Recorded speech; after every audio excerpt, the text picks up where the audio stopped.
सेठ जी के 4 संतान, सेठ जी बहुत कंजूस। आज सेठ जी का अंतिम समय आ गया। अंतिम समय अर्थात मरणासन्न अवस्था हो गई। अब बच्चों ने सोचा कि पिताजी की मुक्ति है जाए, ऐसा कुछ उपाय करें। तो अपने कुल पुरोहित के पास पहुंच गए। और जब कुल पुरोहित के पास पहुंचे, जाके पूछा, गुरुजी हमारे पिताजी की तबीयत ठीक ना है, कोई उपाय बता दो। प्रेम से राधे राधे बोलो। कोई उपाय बता दीजिए। बोले भाई एक काम करो, ऐसे समय में तो एक ही उपाय है, इनके हाथ से गौदान करा दो। गौदान कैसी महाराज? बोले सोने की छोटी सी गाय बनवा लो, दान करा दो। और नहीं है तो असली गाय ले लो, दान करा दो। अब बच्चे जो है गाय खरीद के लाए 10,000 रुपया की, बढ़िया बछड़े वाली लाके, और सेठ जी के से हाथ लगवाने लगे। तो सेठ जी बोले क्या कर रहे हो भाई? बोले गौदान करा रहे। हाँ, कमाना नहीं पड़ा ना, गौदान करा रहे हो। बोले कोई गौदान नहीं करना हमको, हमने बड़ी मेहनत से एक पाई जोड़ी है, कुल मिला के गौदान नहीं करा, भगा दी गौ वहां से। बच्चे बहुत दुखी, फिर पहुंचे गुरुजी के पास। गुरुजी गौदान तो नहीं किया। बोले काम करो, सोने की गाय बनाओ, सोने की गाय के ऊपर मिट्टी लगा देना, कहना मिट्टी की गाय से दान कर दो। पहुंच गए लेके। अब जितने चालाक गुरुजी और चेला जी, उतने उससे ज्यादा चालाक सेठ जी। सेठ जी ने हाथ में ली, वो मिट्टी छूटी तो सोने की गाय। बोले तुम नहीं मानोगे भाई, मुझे कुछ दान नहीं करना, मैंने बहुत मेहनत से इकट्ठा किया, मैंने कोई पाप नहीं किए।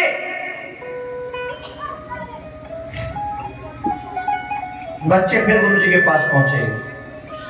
गुरुजी नाय दान करी,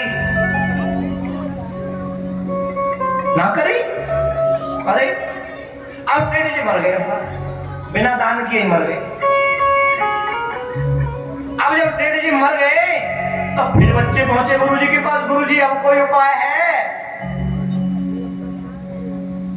गुरुजी भैया एक उपाय और है। क्या?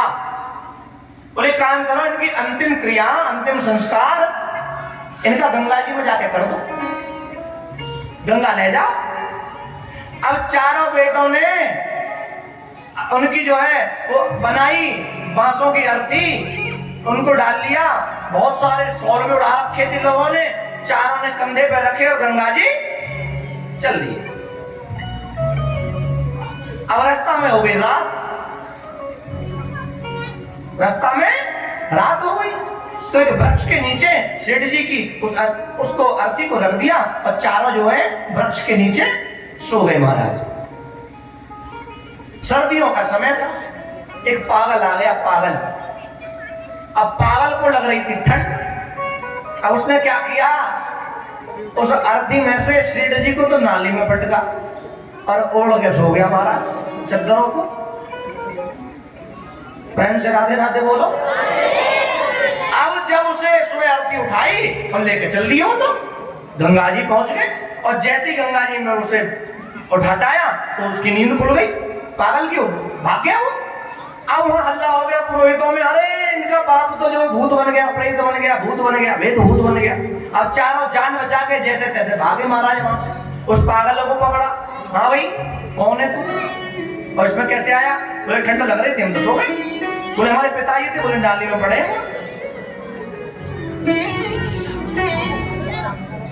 गुरुजी ने कहा था कि जिसकी यहां गति नहीं है उसकी वहां भी गति नहीं है, सही कहा था। फिर पहुंचे, अपने बाप को उठाया और ले गए फिर गांव में अपने, क्योंकि वहां तो जाने के रहे नहीं, बेइज्जती हो गई वहां तो। अपने गांव ले आए गुरुजी से, फिर बोले गुरुजी ये तो गंगा जी भी ना पहुंचे। बोले तो एक काम करो, यहीं क्रियाक्रम करो इनका, चल और इनकी अस्थियों को गंगा जी पहुंचा देना। ठीक है, अंतिम संस्कार हो गया, आपस में बातचीत करी कि भाई काम करो, गंगा जो है दूर है, हम लोग क्रियाओं में लगेंगे, लोग बाग आएंगे जाएंगे, ये अस्थियां पंडित जी को दे दो, वो पहुंचा देंगे गंगा जी को, पंडित जी को दे दो, ठीक है। अब पंडित जी को बढ़िया से मलूक से कुर्ता के कपड़ा में अस्थियां बांध के दिया। करीब 7 दिन बाद पंडित जी को छोरा पहन के वह कुर्ता है महाराज, आहा, जिस कपड़े में अस्थियां दी थी उसका कुर्ता सिमरा दिया पंडितानी ने अपने छोरा का और पहन के घूम रहा। सेठ जी के बच्चों ने देखा, अरे ये तो वही कपड़ा है जो हमने दिया था। पहुंच गए, पंडित जी, और जो अस्थियां थी वो नाली में डाल दी पंडितानी ने। पंडित जी, हमारी अस्थियां, हमारे पिताजी की अस्थियां नहीं पहुंची। बोले तुम 4 बजे जब तुम्हारा बाप नहीं पहुंचा, तुम अकेले पे कैसे पहुंचता? मैं अकेला कैसे पहुंचा था? उनने सिर पे हाथ मारा, बोले गुरुजी सही कह दें, जिसकी यहाँ गति नहीं है उसकी वहां भी गति नहीं है। गुरुजी अब कोई उपाय बता दो, कोई और उपाय बचाओ। तो बोले एक और है उपाय। क्या? बोले ब्राह्मण भोजन कराओ, ब्राह्मणों को बढ़िया चकाचक भोजन कराओ। और ब्राह्मणों को भोजन कराने का बहुत बड़ा महत्व है। बोले ब्राह्मणों को भोजन कराने का इतना महत्व है कि ब्राह्मणों को भोजन कराने से पितृ प्रसन्न होते हैं, ब्राह्मणों को भोजन कराने से देवता प्रसन्न होते हैं, और ब्राह्मणों को भोजन कराने से भगवान प्रसन्न होते हैं। जिस प्रकार से यज्ञ का जो फल है, यज्ञ करने का जो फल है, वो ब्राह्मणों को भोजन कराने का फल है साहब। इतनी बड़ी महिमा है भोजन की, ब्राह्मण भोजन की। इसलिए वेद में पुरुष सूक्त में, शुक्ल यजुर्वेद माध्यमिक संहिता के पुरुष सूक्त में एक मंत्र आता है, ब्राह्मणोस्य मुखमासीत् बाहुराजन्यः कृताः ऊरुतादस्याजत वैश्याः पदभ्याद्भुंशोदरो अजायत।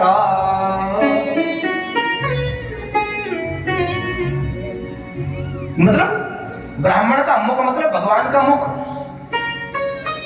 ब्राह्मणों को भोजन करा भैया। अब महाराज सेठ जी के बालकन ने ब्राह्मण इकट्ठे कर लिए और ब्राह्मण भोजन में बिठा दिए, चकाचक भोजन बनवाया, कई सब्जियां, मिष्ठान, मिठाई, खीर, पीर क्या क्या बनवाया। चौड़ी चौड़ी थालियां ब्राह्मणों के सामने लगा दी थी महाराज। अब वो जो सेठ जी थे वो जब मरे तो उनके मन में क्या विचार चल रहा था? मतलब कि प्राण वायु तो रुक गई, लेकिन मन में अंत समय में मनीराम याद रह गए। और जिसकी मति मरते समय पैसा धन में लग जाए उसको बनना पड़ता है सांप। अब जब सांप बनना पड़ता है तो सेठ जी सांप बन गए। सेठ जी ने विचार किया, मैं देख के आऊं बालक क्या कर रहे हैं। अब यहां तो ब्राह्मण बैठे भोजन करने, ब्राह्मणों ने जैसे ही हाथ में जल लिया भोग लगाने के लिए, भोजन से पहले इतने ही सेठ जी आके विराजमान हो गए बीच में। अब जब सेठ जी विराजमान हो गए तो कौन रुके वहां महाराज? सांप को दूसरा काल बताया गया है। सांप को दूसरा काल कहा जाता है। इसलिए सारे ब्राह्मण भाग के ठोकर मार मार के थालियों में, जान बचाना भारी हो गया महाराज। फिर बच्चों ने सिर पे हाथ मारा, बोले गुरुजी सही कहते हैं, जिसकी यहां गति नहीं है उसकी वहां भी गति नहीं है। तो ये लोग को सुधारना बहुत जरूरी है, तब वो लोग सुधरेगा। तो महाराज ये बताइए, श्री परीक्षित जी पूछते हैं सुखदेव जी से, महाराज ये बताओ